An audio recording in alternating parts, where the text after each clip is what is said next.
আজকে আমি এই ভিডিওর মাধ্যমে তোমাদের কোনো সংখ্যার বর্গ বা স্কোয়ার কীভাবে তাড়াতাড়ি নির্ণয় করা যায় বা তার ট্রিক সম্পর্কে দেখাবো এই ভিডিওর মাধ্যমে। ভিডিওটি সম্পূর্ণ দেখার অনুরোধ রইল এবং সেই সঙ্গে যদি চ্যানেলে নতুন হয়ে থাকো তাহলে অবশ্যই চ্যানেলটিকে সাবস্ক্রাইব করে দিও। তো এখন বর্গ করার যে তাড়াতাড়ি টেকনিক এটা কেন জানবো, কারণ বিভিন্ন কম্পিটিটিভ এক্সামের পরীক্ষায় আমাদের সাধারণত কোনো বড় বড় সংখ্যা থাকবে যেগুলোর আমাদের বর্গ যদি আমরা বা স্কোয়ার যদি আমরা খুব সহজে নির্ণয় করতে পারি তাহলে অঙ্কটিকে অনেক তাড়াতাড়ি আমরা সলভ করতে পারবো। তাহলে দেখো, চলো তাহলে শুরু করা যায়। আমরা কি জানি? আমরা জানি বর্গ ধরো হচ্ছে কোনো সংখ্যা, একটি সংখ্যা আছে ধরো 5, তাকে যদি 5 দিয়ে গুণ করি তাহলে হচ্ছে 5-এর বর্গ হয়। অর্থাৎ কোনো সংখ্যাকে সেই সংখ্যা দিয়ে যদি গুণ করা হয় তাহলে যে সংখ্যা পাই সেটা হচ্ছে ওই সংখ্যাটির বর্গ। এখন এই বর্গ নির্ণয় করার জন্য বিশেষ করে আমরা এখানে 2 ডিজিট এবং 3 ডিজিট এই দুটো ধরনের সংখ্যার বর্গ নির্ণয় করা শিখব। তো প্রথমে একটা জেনারেল নিয়ম আছে যেটা দেখাচ্ছি। দেখো, কোনো একটা সংখ্যা যদি আমি বলা হলো যে 83, তার স্কোয়ার নির্ণয় করতে হবে, এটার বর্গ। এটা কীভাবে নির্ণয় করতে পারি? দেখো, এটাকে সবার প্রথমে আমরা এরকমভাবে ভাগ করে নেব। এখন 3-এর স্কোয়ার করতে হবে। 3-এর স্কোয়ার কত হয়? 3-এর বর্গ সংখ্যা। অবশ্যই এখানে বলে রাখা দরকার যে আমরা এখানে 1 থেকে 30 এই সংখ্যা পর্যন্ত বর্গটা অবশ্যই জানতে হবে আমাদের এই রুল ফলো করার জন্য। 1 থেকে 30 পর্যন্ত যদি জানা যায় তাহলে আমরা খুব সহজে যে সংখ্যায় দিক না কোনো সব সংখ্যার আমরা বর্গ নির্ণয় করতে পারবো। দেখো, 3-এর বর্গ কত? 0 তো এখানে এই দিকের যে সংখ্যাটা থাকবে সেই সংখ্যাটাকে স্কোয়ার করতে হবে, বর্গ করতে হবে এবং সেটাকে একক দশক অর্থাৎ 2 ঘর আকারে লিখতে হবে, 2 ডিজিট আকারে লিখতে হবে। অর্থাৎ যদি 1 ডিজিট থাকে, এককে একটা সংখ্যা থাকে, তাহলে তার আগে 0 বসিয়ে দিতে হবে। এবং 8-এর ঘরের এই পাশে 8-এর স্কোয়ার বা 8-এর বর্গ কত হবে? 8-এর 8-টা 64, তাহলে এরকমভাবে লিখতে হবে। তাহলে এই হলো 64। এখন কি করতে হবে? এখন দেখো, এই 8 আর 3 এরা গুণ করতে হবে। 3 8-এ কত হচ্ছে? 24। আর এই যে 2 আছে স্কোয়ার, 24 × 2 অর্থাৎ 8 × 3 × 2 এটা করতে হবে। তাহলে 24 × 2 = 48 এবং 48 সেটা লিখতে হবে এদিক থেকে এক ঘর ছেড়ে দিয়ে লিখতে হবে, অর্থাৎ এই ঘরে কিছু লেখা যাবে না। এবং এটা তারপরে এইদিকে যত দূর পর্যন্ত যায় সেটা লিখতে হবে। তাহলে 48 বসালাম। তাহলে এবার এটা যোগ করে দিতে হবে আমাদের। যোগ করে দিলে আমরা কত পাবো? এখানে দেখো 9 পাচ্ছি, এখানে 8 পাচ্ছি, এখানে 4 আর 4-এ কত পাচ্ছি? 8 পাচ্ছি, আর এটা হচ্ছে কত? 6। তাহলে 83 এই যে সংখ্যাটা আছে এর বর্গ করলে এটা হয়। তোমরা এখানে চেক করে দেখতে পারো। যদি আমরা এখানে আর একটা সংখ্যা নিচ্ছি, ধরো বলে দিল যে 47, তার বর্গ করতে হবে। এখন 47 বর্গ করতে হলে পরে তাহলে এই 7 সংখ্যাটার কত হবে? বর্গ করতে হবে।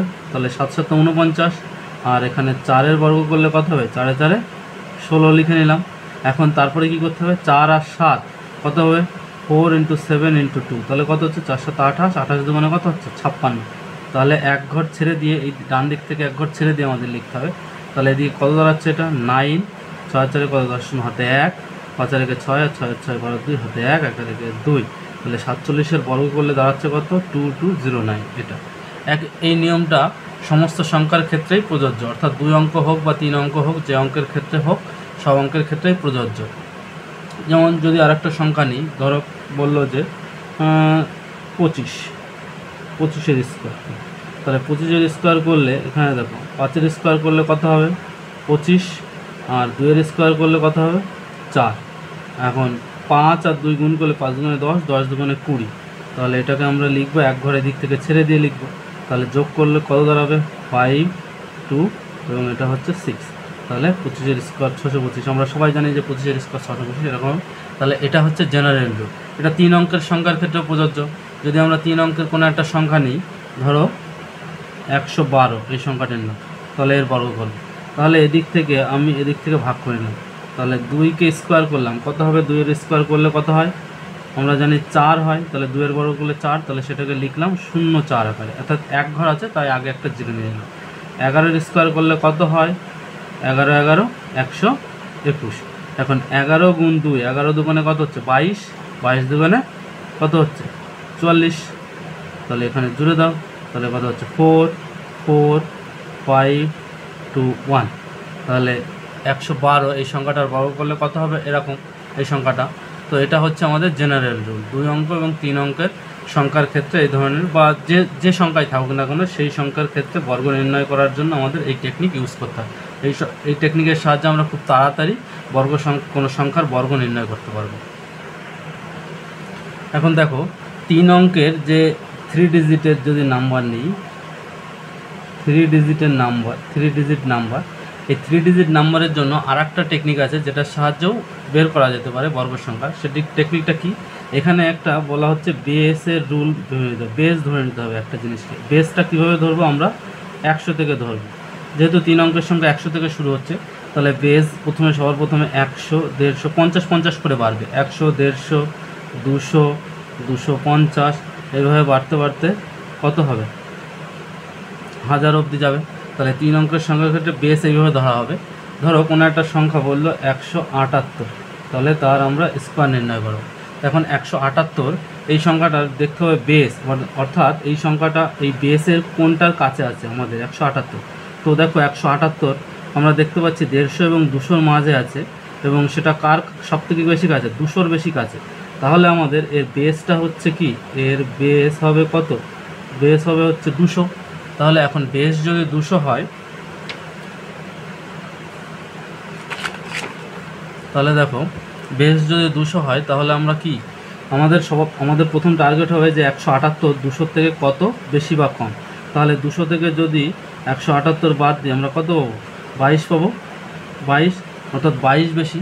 তাহলে 178 সবার প্রথমে এরকম লিখবো, উপরে লিখবো কত, 22 যেহেতু বেশি তাহলে +22, আর নিচেই লিখবো 22, অর্থাৎ 22, 200 178-এর থেকে 22 বেশি। তাহলে এরকম এখন দেখো এই যে 22টা পেয়েছি, 22-এর স্কোয়ার কত হয়, 22-এর স্কোয়ার আমরা জানি 484 হয়। আমি আগেই বলেছিলাম যে 1 থেকে 30 পর্যন্ত আমাদের বর্গ সংখ্যা জানাটা আবশ্যক, সুতরাং এটা জানতে হবে আমাদের।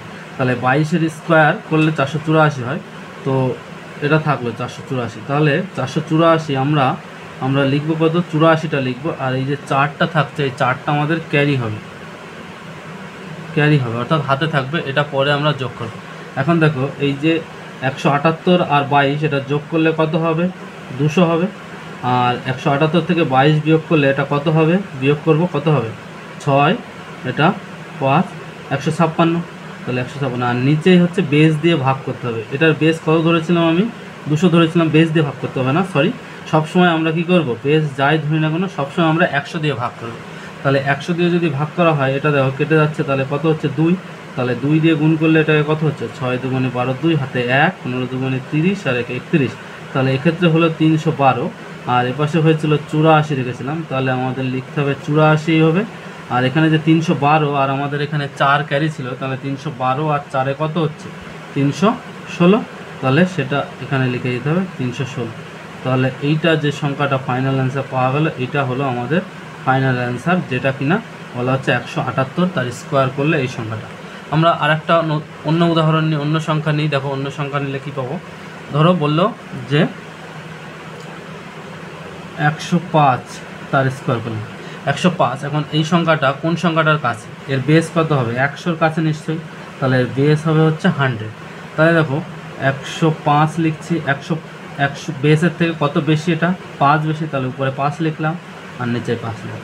5-এর স্কোয়ার কত হচ্ছে, 25, তাহলে থাকলো 25। এখন 105 আর এই 5 যোগ করলে কত হবে, 110। 105-এর থেকে 5 বিয়োগ করলে কত হবে, 100। আর নিচেই বলেছি সবসময় আমরা কি করব, বেস আমাদের যায়নি না কোনো, সবসময় আমরা কি করব, 100 দিয়ে ভাগ করব। তাহলে এই 100 কেটে যাবে, তাহলে কত থাকবে, আমাদের থাকবে হচ্ছে 110। আর এখানে কত ছিল, 25, হাতে ক্যারি ফেরি কিছু নেই, তাহলে এর পাশে বসিয়ে দাও। তাহলে যেটা হলো এটা হলো আমাদের ফাইনাল অ্যান্সার, অর্থাৎ 105-এর বর্গ হলো এটা। তো আই হোপ যে এখানে আমরা 2 ডিজিট এবং 3 ডিজিট এই দুই ধরনের সংখ্যার বর্গ করার নিয়ম শিখলাম। তো ভিডিওটা কেমন লাগলো অবশ্যই যদি ভালো লাগে কমেন্ট করবে, শেয়ার করবে বন্ধুদের মাঝে, এবং চ্যানেলটিকে সাবস্ক্রাইব করে নিন।